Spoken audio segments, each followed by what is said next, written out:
సామెతల గ్రంథము 9వ అధ్యాయము 11వ తీద్దామండి. సామెతల గ్రంథము 9వ అధ్యాయం 11వ తీద్దామండి. నా వలన నీకు దీర్ఘాయువు కలుగును, నీవు జీవించు సంవత్సరమును అధికమనుగును. చాలండి. ప్రేమైన దేవుని వారలారా, ఈరోజు ప్రపంచం అంతా కూడా ఈరోజు దీర్ఘాయుష్యం అంటే దేవుని వాక్యం స్పష్టంగా సెలవిచ్చింది. దేవుని వల్ల దీర్ఘాయుష్యం కలుగుతుందంట. చెప్పండి.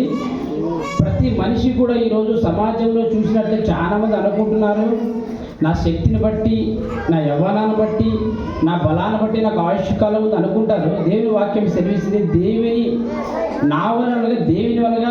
వలన ప్రతి మనిషికి దీర్ఘాయుష్యం కలుగుతుందంట. ప్రేమైన వారలారా, దీర్ఘాయుష్యం ఎందుకంటే ఈరోజు సమాజంలో చూసినట్లయితే ప్రేమైన దేవుని వారలారా, గొప్ప గొప్ప మేధావులు, డబ్బున్నవారు ఏమని ఆలోచన చేశారంటే, ఒక వ్యక్తి చిన్న పరిచయం చేస్తాం.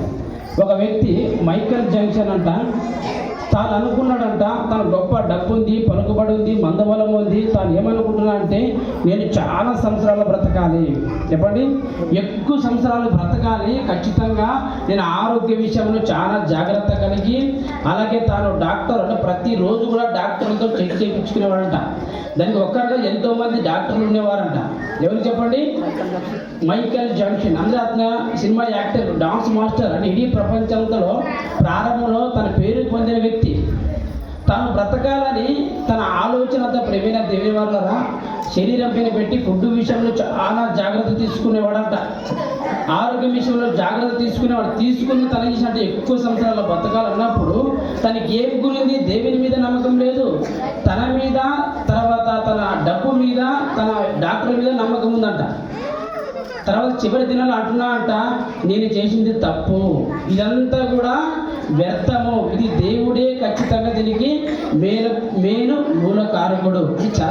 తర్వాత చివరి దిశలో అన్నా అంట. ప్రేమైన వాళ్ళ, ఎందుకంటే గొప్ప గొప్ప వాళ్ళు కూడా ఈరోజు ఆయుష్కాలం, దేవుడు ఈరోజు ఆయుష్కాలం ఇస్తుంటే దేవుని వలన ఖచ్చితంగా తెలుసుకోవాలి. ప్రేమైన దేవుని వల్ల మరొక మాట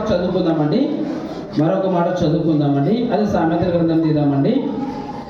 సామెతల గ్రంథము 10వ అధ్యాయము 27వ చదువుకుందామండి. సామెతల గ్రంథము 10వ అధ్యాయం 27వ చదువుకుందామండి. యెహోవా యందు భయభక్తులు కలిగి ఉండుట దీర్ఘాయువుకు కారణము. చాలు ప్రేమైన వారలారా, అంటే ఇది ప్రతి వాక్యం సెలవిచ్చింది యెహోవా యందు భయభక్తులు కలిగి ఉండాలన్న. ప్రేమైన వారలారా, ఈరోజు సమాజంలో సంఘాలు చూసినట్లయితే ప్రజలు ఎందుకు చనిపోతున్నారంటే, పేరుకు దేవుని నమ్ముకొని దురాలోచనలు, దురచటాలు చేస్తూ వారి ఆయుష్ కాలము తగ్గించుకుంటూ పోతున్నారంట. ప్రేమైన వాళ్ళు యాక్సిడెంట్ల ద్వారా అనేక మంది చనిపోతున్నారు. డిస్టర్బ్ చేద్దండి, ముగిస్తాను, 2-3 నిమిషాలు ముగిస్తాను. యాక్సిడెంట్ల ద్వారా చనిపోతున్నారు, రోగాల ద్వారా చనిపోతున్నారు.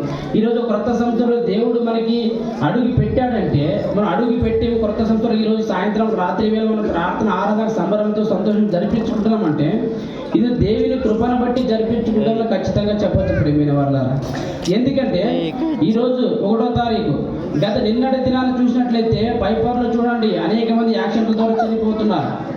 అనేక మంది హాస్పిటల్ చూడండి, అనేక మంది రోగాల ద్వారా చనిపోతున్నారు. ప్రేమైన వాళ్ళ, ఖచ్చితంగా మనం అందరూ కూడా వాక్యం సెలవిచ్చింది యెహోవా యందు భయభక్తులు కలిగి ఉండుట దీర్ఘాయుష్యం కారణం అంట. ప్రతి మనిషి కూడా ఈరోజు ఆయుష్ కాలం, ఆరోగ్యం, ఊపిరి ఇచ్చాడంటే అది దేవుడే పెట్టిన భిక్షను మనం అర్థం చేసుకోవాలి కదండి. మన చేతిలో ఏం లేదండి, మనమందరం కూడా దేవుని చేతిలో కీలు బొమ్మ లాంటి వాళ్ళము అని ఖచ్చితంగా వాక్యం సెలవిచ్చింది.